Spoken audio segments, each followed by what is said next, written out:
More information on a lawsuit we first reported last night at 10. The city of Port Isabel suing the Port of Brownsville. And today the city manager is talking. Here's Channel 5's Christian Von Pricey. The concerns from Port Isabel in this case have to do with health, safety, the potential for pollution, tourism, and one important industry for the city, shrimping. Shrimp is important, but it's not the only thing that keeps business going. This is Quick Stop in Port Isabel, selling fishing supplies, bait, tackle, local seafood. a range of strange locally caught critters. See how spiny they are along through there? Much of it locally sourced from a naturally occurring local nursery, a short drive away. This is what drives the economy for people like me, is live shrimp. This is Calvin Bird, who owns the shop. The store selling local bait and seafood, much of it spawning in the Bayou Grande. A lot of this product will originate there. The Bayou Grande, a shallow, low-lying tidal flat.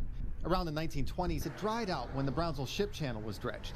About 15 years ago, access to the ocean was restored, recreating a spawning ground for many species. It's a tremendous resource that we really need to be careful to take care of. Bird's concerned the looming LNG projects planned several miles south of here will pollute the air and the water. Increased ship traffic in the ship channel, having to widen it, deepen it to help accommodate the much larger ships, and what impact that's going to have on the bahías.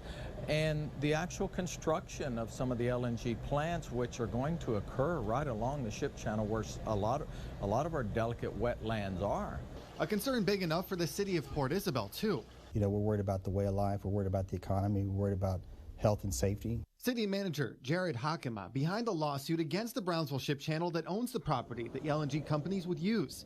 The suit concerned about contamination. Over time, those pollutants will accumulate in there.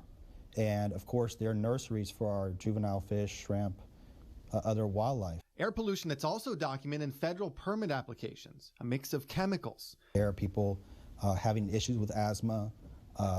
Some of these pollutants are carcinogens. A concern downwind for this tourism-based economy.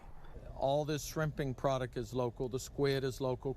For Bird, important to preserve the surrounding area. If LNG is coming, we need to make sure, we need to hold their hand to the fire and make sure that this critical resource is taken care of. He and the city continue speaking up about their concerns. And the city of Port Isabel says they're considering more legal action, including possibly filing an appeal in the U.S. Federal Circuit Court against FERC's decision to approve the LNG projects. In Port Isabel, Christian Von Pricey, Channel 5 News at 10. And right now we are working to get any response from the 3 LNG companies planning to build south of Port Isabel. Yeah, Nova LNG tells us they cannot comment on the ongoing litigation.